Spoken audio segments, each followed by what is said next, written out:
Johnson's speech pattern, and which was familiar to my ear at this time from hearing it and so forth. For decades, Jack Nicholson ruled Hollywood with that wicked grin, the ultimate rebel who turned the movie world upside down. But once the lights faded and the cameras stopped rolling, the charm disappeared. Behind that smirk, he carried grudges darker than any role he ever played. Now, at 88, the legend finally breaks his silence about what really went down behind the curtain of his so-called perfect career. But before we jump into it, don't forget to hit that subscribe button if you love shocking stories from Golden Age Hollywood. All right, let's dive right in. 6 names came to light. Some were idols, others once close friends. But according to Nicholson, each one crossed the line from respect straight into pure hatred. And today, we're revealing exactly who they were and why Jack swore he'd never forgive them. Number 1. Marlon Brando, the fallen hero who became Nicholson's deepest betrayal. Jack never thought the man he idolized would end up breaking his trust so completely. To Nicholson, Brando was supposed to be the legend, the genius, the one who set the standard for every actor to follow. But when they finally teamed up for the Missouri Breaks back in 1976, Jack's admiration turned into total disappointment. Nicholson came to the set ready, focused, hungry to go toe-to-toe with his hero. But Brando? He showed up out of shape, spaced out, and clearly didn't care. He refused to memorize his lines, plastering cue cards all over the place, on lamps, on furniture, even on people's foreheads. What should have been an acting masterclass turned into straight-up chaos. Nicholson later snapped, "Genius doesn't excuse laziness. A genius who doesn't care is just a fraud." And the madness didn't stop there. Brando started talking in random accents, Irish one moment, something totally unrecognizable the next. He'd show up wearing wild outfits, bonnets, dresses, leaving everyone on set confused and exhausted. To Jack, it wasn't brilliance, it was sabotage. Every single day felt like Brando was playing games for his own entertainment, while everyone else had to pick up the pieces. The tension on set was unbearable. Nicholson felt trapped inside Brando's circus of chaos. What he'd hoped would be a collaboration between 2 legends turned into a fight just to save his own performance. The air was thick with frustration, and by the end, even the cameras couldn't hide the disaster. When the Missouri Breaks finally hit theaters, it flopped hard, and with that, their friendship completely fell apart. Jack never forgave him. He still respected Brando's early brilliance, but he swore he'd never share a scene with him again. For Nicholson, that lesson cut deep. Sometimes, the very idols you worship are the ones who destroy your faith the most. Number 2. Shelley Duvall, the co-star who pushed Nicholson to his breaking point. On the haunted set of The Shining in 1980, Jack's fury wasn't directed at the legendary director Stanley Kubrick. It was aimed at the woman playing his wife. He'd expected stability, someone who could keep up with his raw, explosive energy. Instead, he found chaos wrapped in fragility. Kubrick's obsessive need for perfection drove everyone insane, take after take, until nerves were fried. But Shelley's emotional roller coaster turned that set into pure madness. One minute, she'd deliver something hauntingly brilliant. The next, she'd be so broken that her performance barely connected. Jack later admitted, "As an actor, you need a dance partner." With Shelley, it felt like she was hearing a completely different song. What started as sympathy soon turned into exhaustion. Nicholson's craft thrived on rhythm, timing, and precision. But Shelley's breakdowns shattered that flow. Scenes meant to be shared turned into lonely struggles, every take feeling like a war instead of a duet. Her constant emotional crashes made an already impossible job even harder, leaving Jack drained and furious. Decades later, though, Nicholson softened his view. With time, he realized Kubrick's brutal directing had pushed Shelley to her breaking point. He once admitted, what Stanley put her through was unconscionable. Even so, the trauma of those days never really left him. The movie went on to become a timeless horror classic. But behind the shining perfection was a wrecked bond and 2 actors scarred by what it took to get there. Number 3, Tom Cruise, the superstar Nicholson called empty. When Jack faced off with Cruise in A Few Good Men back in 1992, audiences saw fireworks. Their courtroom showdown gave us one of cinema's most iconic lines, "You can't handle the truth." But behind the scenes, Jack saw something very different, and he didn't like it one bit. Behind the courtroom drama of A Few Good Men, The tension between Jack Nicholson and Tom Cruise was just as real as what played out on screen. Nicholson came in like a lion, sharp, intimidating, and fully locked into his role as Colonel Jessup. But Cruise, the young superstar on the rise, rubbed him the wrong way from the very start. Jack thought Tom was too polished, too rehearsed, all image, no soul. He reportedly told a close friend, "Cruise is all shine and no substance." To Nicholson, acting wasn't about perfection. It was about danger, chaos, raw emotion. Cruise, on the other hand, treated every scene like a science project. Precise, technical, calculated. It drove Jack crazy. He wanted fire, not formulas. During filming, that tension became impossible to ignore. Every time Cruise nailed a line, Nicholson would smirk like he'd seen through the performance. On the big courtroom day, that legendary "you can't handle the truth" moment, the energy was electric, but also personal. Jack wasn't just delivering a line, he was challenging Tom, testing him to see if he could keep up. And when the cameras stopped, the respect between them was thin at best. After the film's success, people assumed they'd become close. Two Hollywood heavyweights sharing a moment in history. But behind closed doors, Nicholson wasn't impressed. He admired Cruise's drive, but not his depth. He once said privately, "He's got talent, sure, but heart? That's something you can't fake." To Jack, Tom Cruise represented a new kind of Hollywood, one built on image and control, not the messy genius of old-school rebellion. The kind of actor who never got his hands dirty, who never let himself break. That clashed with everything Nicholson believed about the craft. That real art came from imperfection, from cracking open your soul in front of the camera. Over the years, Cruise tried to stay respectful, even praising Jack in interviews, calling him a legend and a master of his generation. But Nicholson, though polite in public, never changed his mind. He saw Cruise as a machine, disciplined, powerful, but hollow. Even today, that invisible rift between them lingers like smoke from an old fire. It was legendary on screen, but behind the scenes, it drained Jack Nicholson to the bone. For him, acting was supposed to be a gamble, a wild game where every moment teetered on the edge of chaos.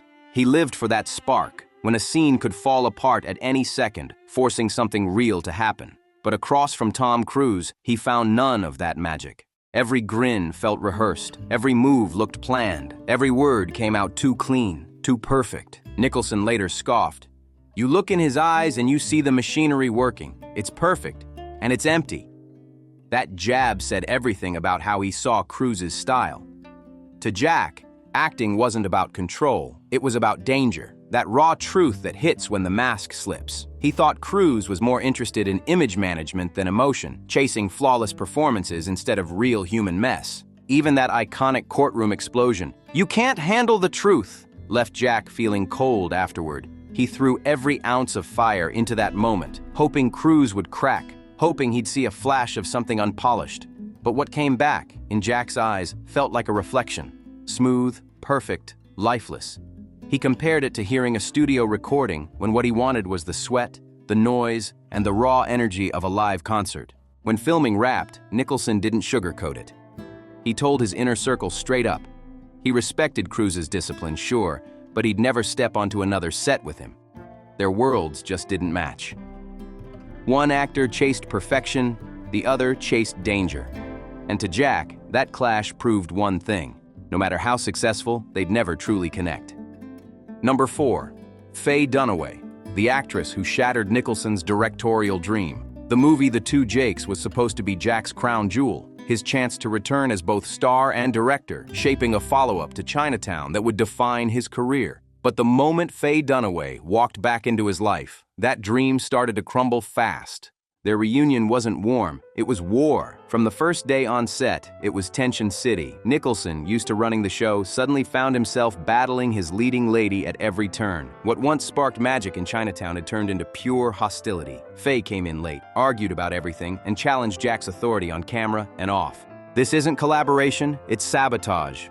That single word, sabotage, became Nicholson's breaking point. The trust was gone, the respect was gone, and with it, the dream of a triumphant sequel went up in flames. What was meant to be Jack's greatest achievement as a director turned into the project that scarred him so deeply he swore he'd never direct again. Number 5. Sean Penn, the director who suffocated Nicholson. Nothing infuriated Jack more than being told exactly how to act, and that's precisely what Sean Penn did during the filming of The Pledge in 2001. To Nicholson, this wasn't collaboration. It was control. He wasn't working with a director, he was following orders. Penn's obsession with gritty realism pushed every actor to the edge, but for Jack, it felt like a straitjacket. Penn wanted every pause, every look, every tone done his way. And that made Nicholson's blood boil. He later snapped, "What's the point of hiring Jack Nicholson if you want a puppet?" That line alone revealed just how furious he was beneath that calm, cold stare. For decades, Nicholson had built his entire craft on freedom. Pure instinct, wild discovery, and that electric danger that comes from not knowing what's next. But under Penn's control, there was no room to breathe. Every scene felt like it was locked inside a cage. He once compared it to running a marathon with your feet tied together. That metaphor said it all. He was trapped, stifled, and miserable. Sure, the movie got critical praise, but to Jack, it wasn't worth the cost. He walked away feeling hollow, robbed of the chaos and risk that made acting feel alive. After The Pledge, he cut ties for good. The two never worked together again, and Nicholson made it clear to friends that no amount of artistic genius could make up for the suffocation Penn had inflicted. Number 6. Leonardo DiCaprio, the star Nicholson called too safe. In The Departed, 2006, the world saw magic unfold. Nicholson's Frank Costello was pure anarchy, unpredictable, wild, larger than life. DiCaprio's Billy Costigan, on the other hand, was all bottled tension, precise, contained, always on the edge. To audiences, their on-screen clash looked explosive, like two generations of acting colliding in perfect balance. But behind the camera, Nicholson wasn't impressed. He admired Leo's discipline, but he thought the younger star played it too safe. Jack craved danger, that sense that anything could happen at any moment. To him, Leo's control made the work feel calculated, almost mechanical. Nicholson wanted madness, not math. To the world, The Departed looked like a perfect storm. Two acting powerhouses going head-to-head under Martin Scorsese's genius direction. But behind the curtain, Jack Nicholson couldn't shake a quiet frustration. He saw Leonardo DiCaprio as everything new Hollywood stood for: flawless, strategic, and painfully safe. Jack's style was chaos. He thrived on scenes that could fall apart at any second, where instinct ruled over planning. But Leo? He came to set polished and ready, with every emotion mapped out like a blueprint. Nicholson respected the kid's talent, sure, but he thought DiCaprio's precision killed the danger that made a scene truly alive. During filming, Nicholson pushed boundaries just to see if Leo could keep up. He'd improvise wild lines, throw in unexpected movements, or break into sudden laughter mid-scene, anything to shake the script's control.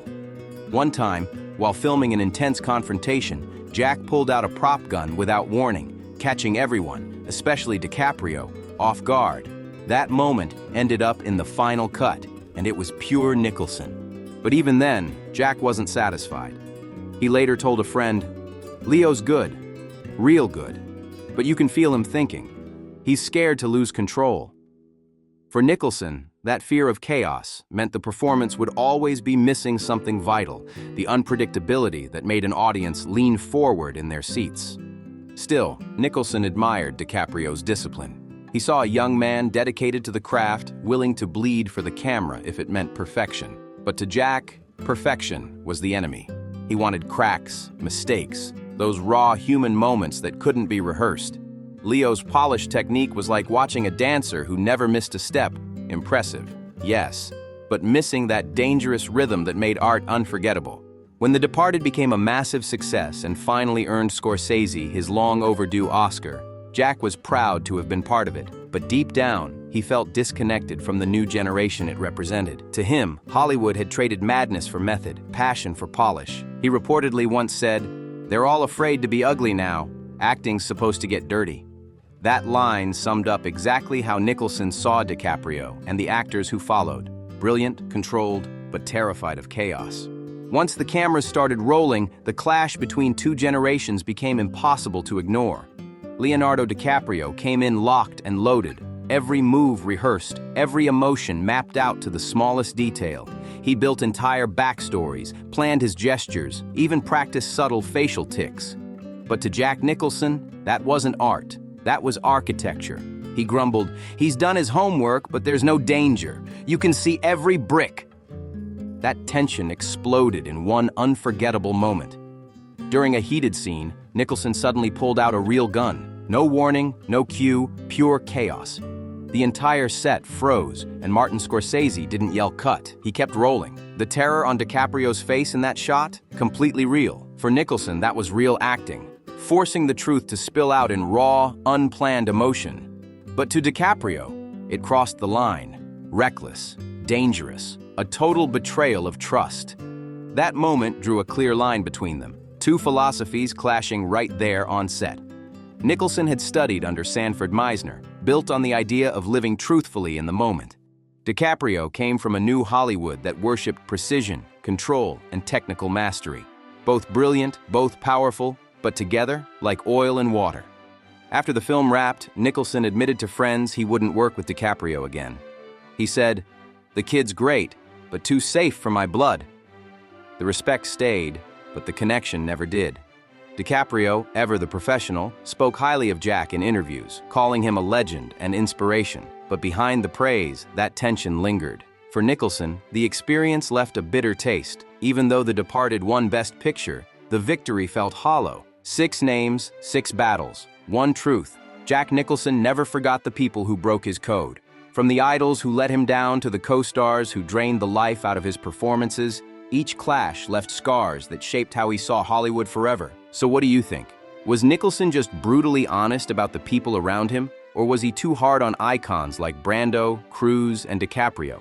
Let us know what side you're on in the comments below. And if you love diving into Hollywood's rawest, darkest stories, hit like, smash that subscribe button, and tap the bell icon so you never miss what's coming next. See you in the next video.